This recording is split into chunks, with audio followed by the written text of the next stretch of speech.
Okay, so this is part two. My recording got cut off, so this is part two.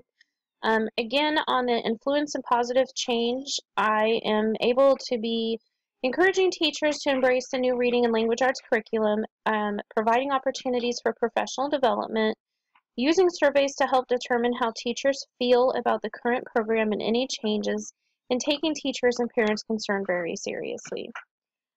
The dialogue with decision makers.